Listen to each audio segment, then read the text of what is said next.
Hello and welcome to a video about this handsome beast that you see before you. This was a purchase off eBay. It was one of those ones that was a bit of a gamble.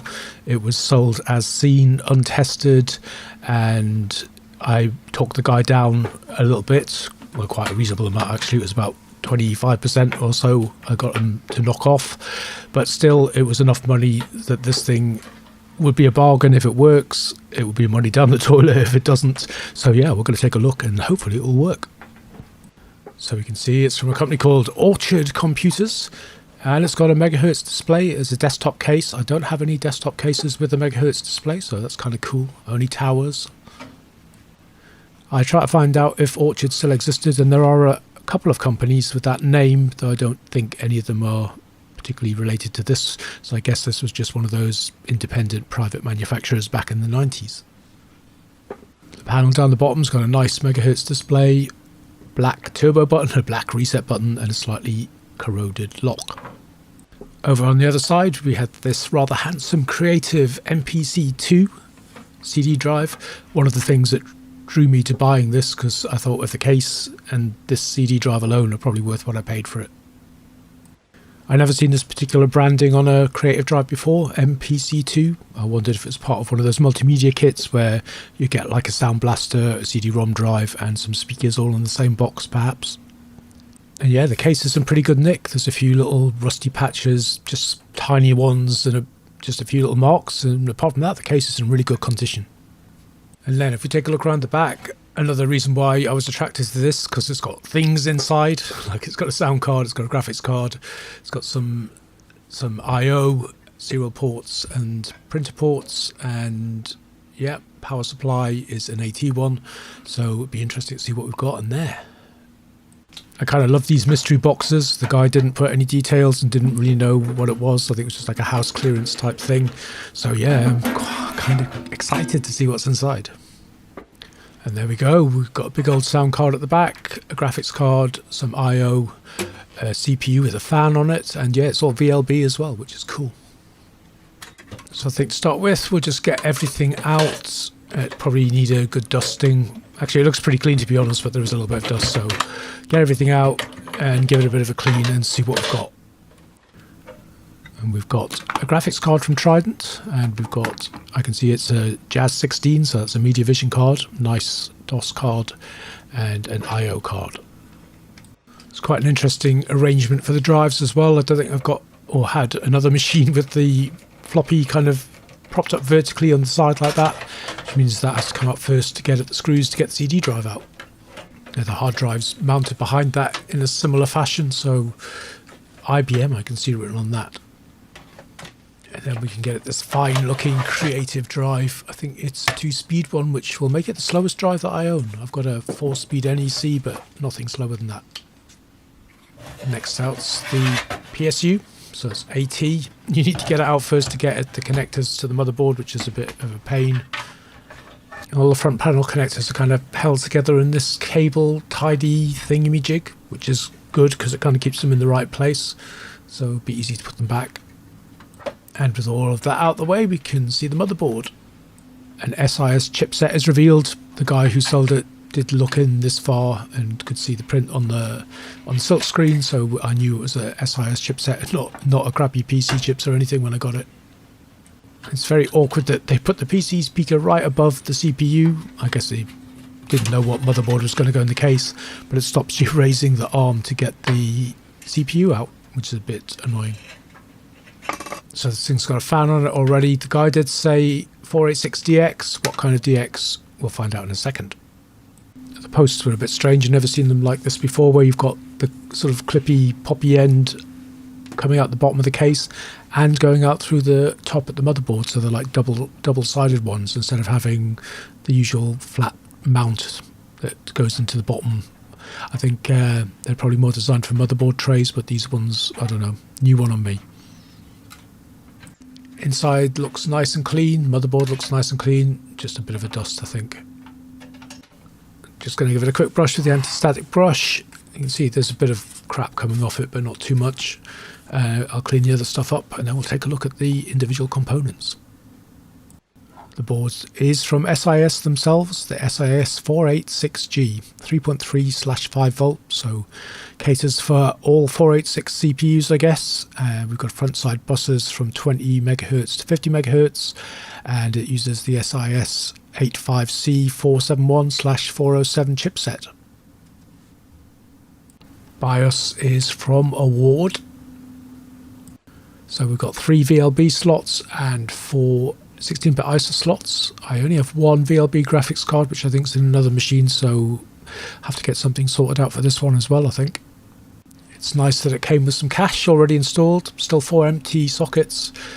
The board takes up to 512 kilobytes, so I'm going to say that we've got 256 kilobytes already on here.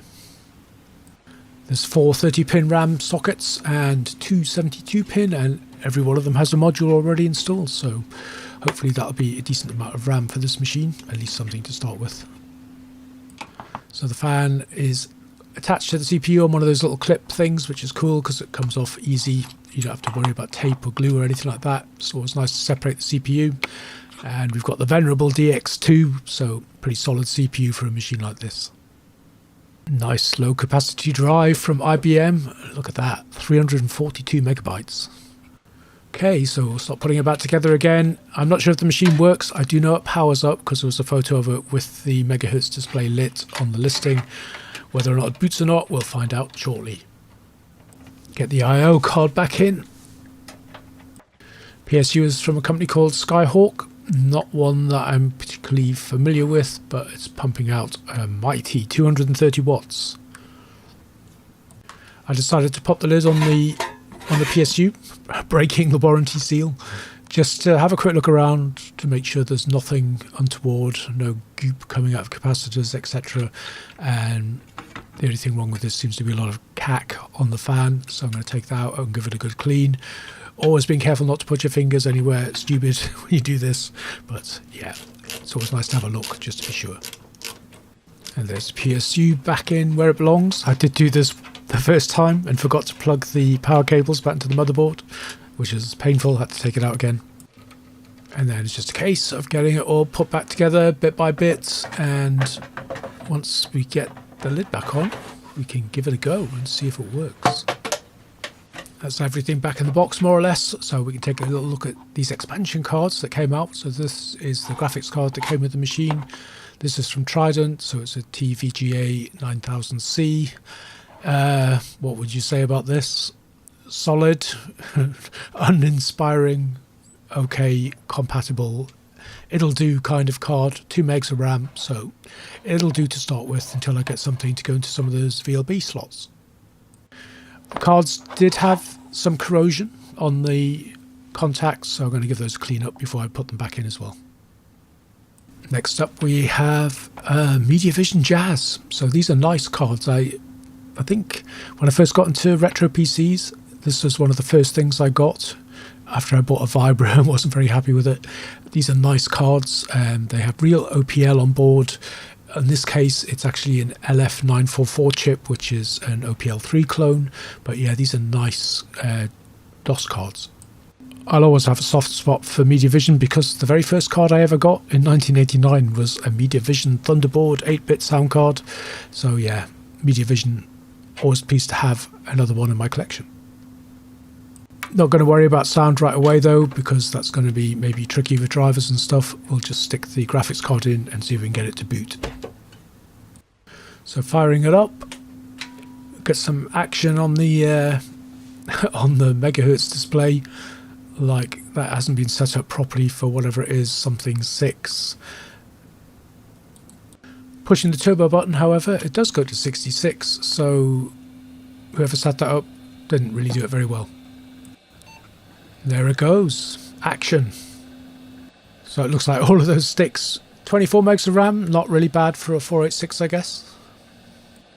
I forgot to point out on the motherboard, the previous owner had removed the barrel battery, so there was no corrosion or leakage or anything. There's just no battery on there at the minute, so you have to come into CMOS to set up the hard drive and the floppy every time you power down and come back in. So when it rebooted, I was quite surprised to see that this machine was running Windows 95. Maybe a bit optimistic for a DX2, though it DX2 is the minimum CPU requirement, I think, but the memory requirement is the recommended amount, 24 megs, so it runs very slowly.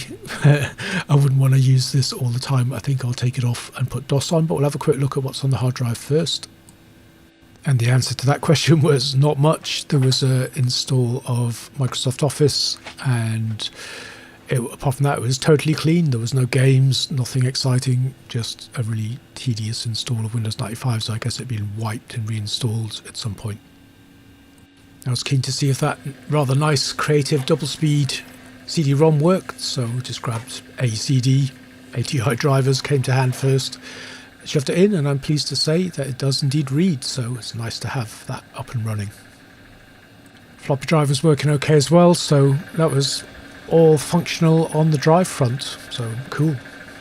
And booting up again, my wishful thinking for 256k of cache was actually 128k, but better than nothing. I decided at this point as well that 320 megabytes probably wasn't going to be very good for this machine, so I've got this Seagate 4.3 gigabyte drive, and we're going to use that instead. One thing I did have a problem with was the BIOS doesn't seem to be able to recognize a drive bigger than 94 megabytes. So even putting it in as a user and putting in the number of heads and all that kind of thing still wouldn't go bigger than 94 megs. So I'll probably pull this drive out at some point and try and find, I've got a couple of 1.2 gig drives kicking around, but if a gig's probably alright for a machine like this, but for now we'll just leave it and use the 94 megs that it's giving us on that 4.3 gig drive.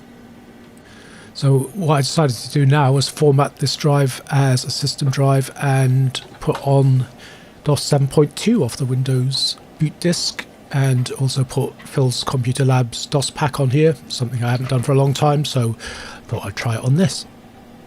And then I put the MediaVision Jazz 16 back in. I did have trouble getting this to work. I tried the drivers that I had for my other card and no joy. Couldn't figure out if there were anything conflicting with the way the jumpers were set on the board, but nothing seemed to work. It's all a bit frustrating. I do like these cards. I really like my other one. I think it's still in my Gateway machine, which is why I couldn't find it to compare it with this. I think it's under a big pile of PCs somewhere. So anyway, in the end, I decided to plump with this. It's an ESS audio drive. I've got the drivers, I know it works. So just for simplicity's sake, I'll stick this in for now. Ultimately though, I am liking the idea of this machine as probably my main kind of DOS gamer. I think I might keep it out with the VLB card. For sound, I'll probably end up looking at something like a OR64 or something like that to get the best out of it. And yeah, I'm thinking of this one's going to be a keeper. It's going to be out on the desk all the time for when I just want to play DOS games.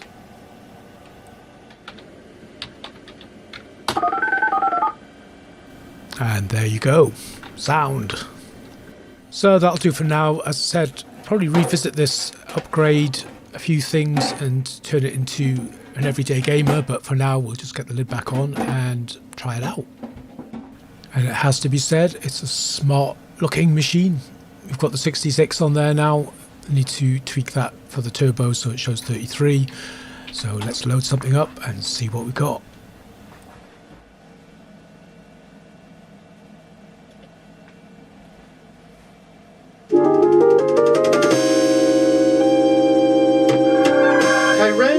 Is disappearing. Rock by rock and tree by tree, Kyrandia ceases to exist. The royal mystics are baffled. Every reference has been consulted.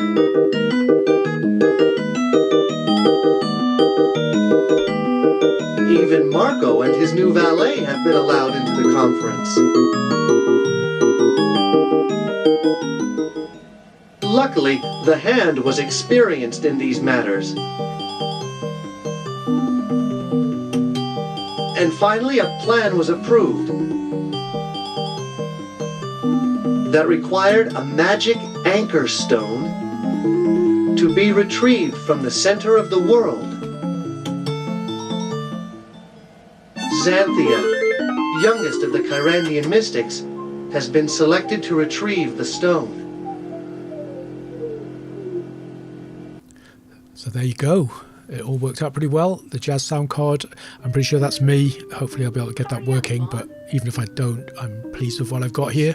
It's a lovely little machine. I love the case. I love the megahertz display. I've got a slightly more modern 486 desktop, but it doesn't have the megahertz display. It's also got PCI and PS2, but if I get a decent VLB card, this should be a really nice little machine to game on. So that's it.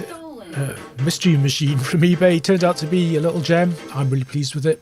Hope you enjoyed watching me test it all out, and I hope you'll join me for the next video. Thanks for watching, and I'll see you later.